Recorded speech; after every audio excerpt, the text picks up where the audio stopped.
la Organización Periodistas Desplazados nos tome esta videollamada para esclarecer un poquito esto que se está viviendo, el que parece uno de los momentos más críticos del periodismo en nuestro país. Bienvenido Amir a Mega Noticias. Muchas gracias, Alejandra, y a tu audiencia un saludo. Oye, mira, a ver, hemos estado viendo en repetidas ocasiones el discurso, la narrativa por parte del gobierno federal en torno a su preocupación sobre esta práctica, la del periodismo, pero la realidad es que poco o nada se hace. Parece que la violencia contra el gremio está en escalada. ¿A qué lo atribuyen? Definitivamente yo creo que hay algunas zonas del país en donde la violencia impacta todas las áreas de la sociedad, y que el periodista pues es un micrófono, un amplificador de lo que está sucediendo mal, lo que está sucediendo en la corrupción, y creo que es la manera de que ellos intentan que las cosas corruptas, oscuras, delincuenciales, pues no tengan reflectores y que se siga manteniendo en la oscuridad el hecho ilícito. Yo creo que sí estamos viviendo un momento muy difícil en cuanto al gremio periodístico, en cuanto al ejercicio. Es muy peligroso hacer periodismo de investigación en este momento, en donde destapes actos de corrupción, de política o de policíaca, que es donde más se da, digamos, estas agresiones. Ahora, pues hay que entender también que hay competencias en cuanto a las fiscalías. Muchos de los casos de los periodistas asesinados se encuentran en las fiscalías de los estados, que honestamente no sirven para nada. Algunos resultados positivos se han tenido en la Fiscalía Especializada para los delitos cometidos contra la libertad de expresión, que es la FEADLE, pero pues no todos los asesinatos están ahí, y es difícil que la FEADLE de alguna manera tome uno de estos casos, porque tiene que demostrar que la agresión hacia el comunicador se debió derivado de su ejercicio periodístico, y con eso demostrar la competencia de la facultad que tendría esta fiscalía.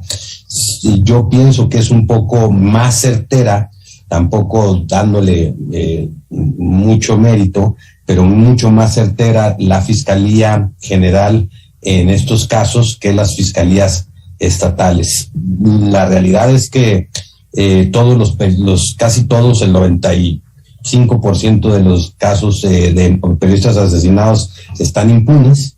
Hemos estado escuchando en la conferencia mañanera que se está avanzando en algunos, o hay vinculaciones ya, procesos.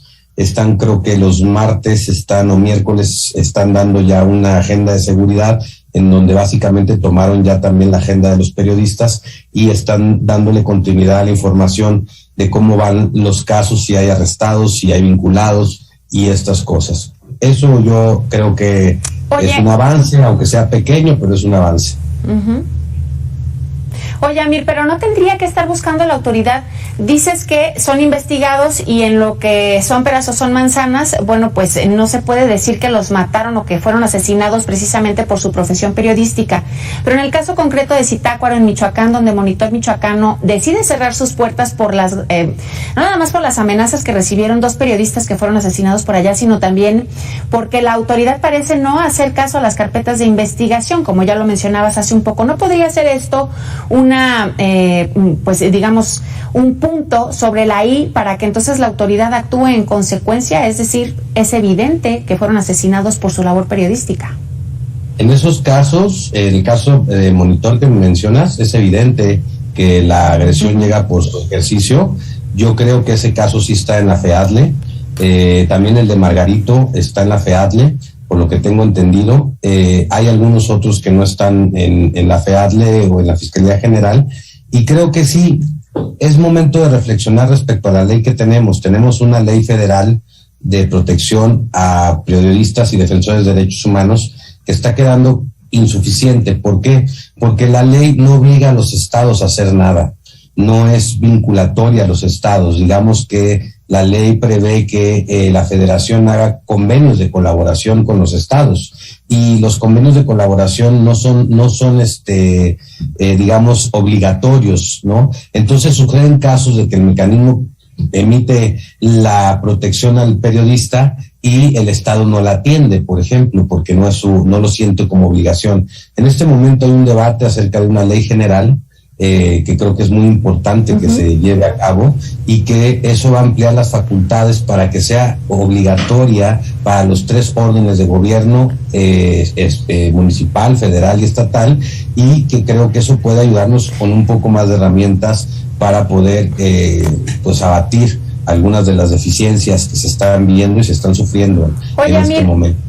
Entonces, lo que me estás queriendo decir es que este mecanismo para la protección de personas defensoras de derechos humanos y periodistas, que por cierto está adscrito a la Secretaría de Gobernación, pues es un instrumento que prácticamente sirve para nada.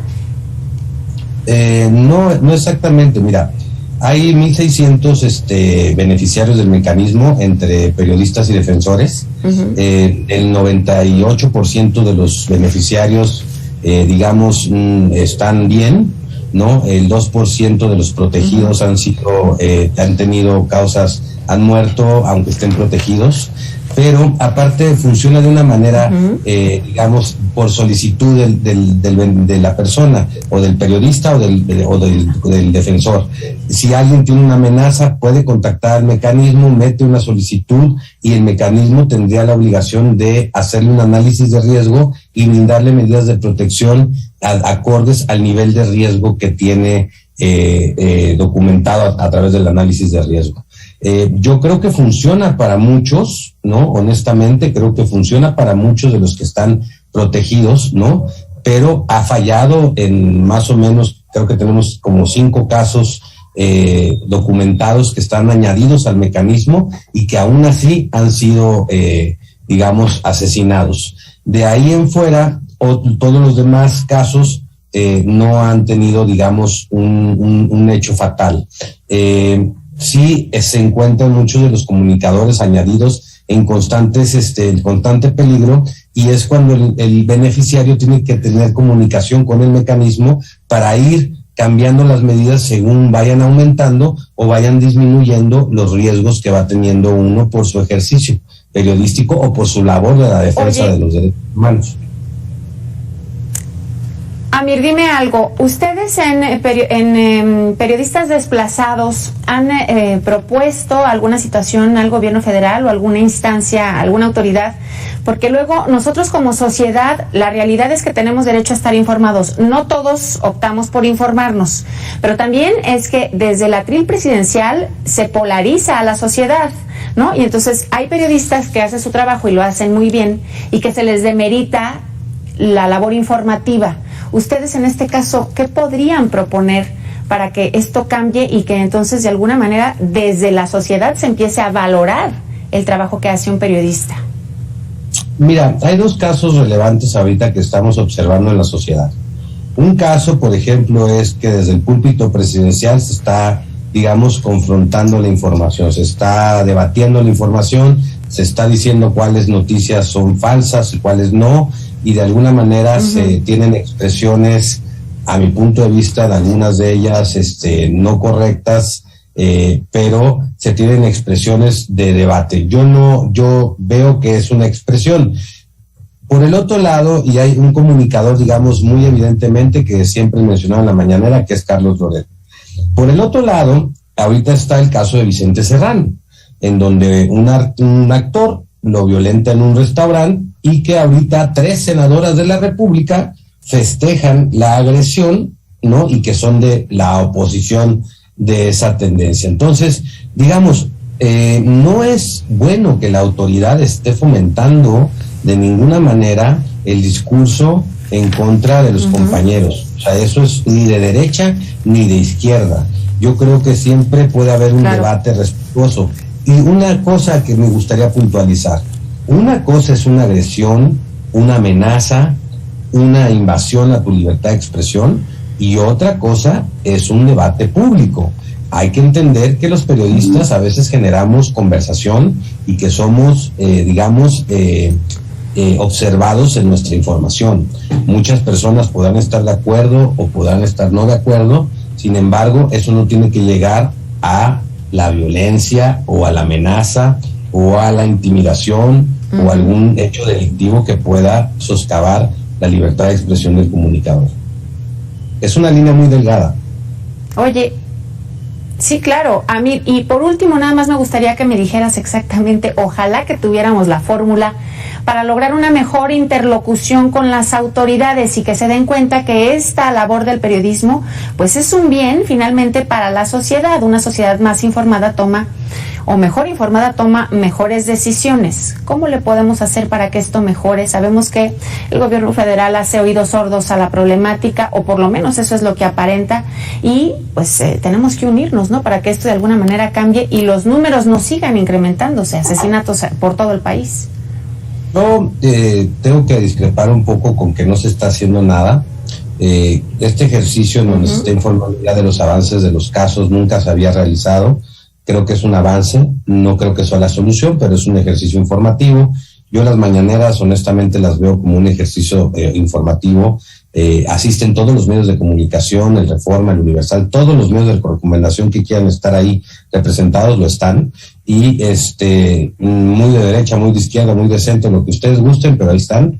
Y creo que sí es necesario que empecemos a concientizar desde alguna medida de que, bueno, pues, el debate público no tiene que volverse agresivo ni delictivo, ¿no? Y que pues, los periodistas tenemos que también ser moralmente correctos, porque hay veces que también de alguna manera se difunde información incorrecta y bueno, hay que admitir cuando uno comete un error, no siempre, y puede uno ser cuestionado. Sin embargo, eso no quiere decir que tengamos que ser violentados y asesinados, levantados, golpeados, amedrentados, fabricaciones del delito, porque son muchas cosas las que una agresión a un periodista pueden venir, desde fabricaciones, amenazas, intimidaciones, hasta lo más grave que sería el asesinato. Entonces, hacer una conciencia social, una conciencia colectiva, que estamos viviendo un momento en México en donde tenemos un tejido social muy destruido y que debemos cooperar para reparar el tejido social, y que tenemos que ser muy respetuosos el uno con el otro. Yo sí invito a las autoridades, aprovechando tu audiencia, a que le bajen tantito, que no se prendan tanto y que pues que sean respetuosos de los derechos, porque la libertad de expresión es un derecho en la Constitución, y que pues si vamos a debatir, pues debatamos con respeto, debatamos con argumentos, pero que no lleguemos a la violencia y mucho menos a una cosa como la que acaba de pasar con las compañeras que le mandan. Tragedia. Es una tragedia. Es una tragedia. Y hay que contabilizar a la compañera camarógrafo como periodista, porque ese es otro debate. O sea, claro. Por ejemplo, el artículo 19. ¿Quién sí, quién no? Hay como 36 documentados que son los asesinados, por ejemplo. La Secretaría de Gobernación trae 58. Por ahí hay otra asociación, nosotros tenemos 56, por ejemplo, ¿no? Contabilizados, ¿no? Entonces, la oficio oficial ahorita creo que estás diciendo la Secretaría de Gobernación son 58.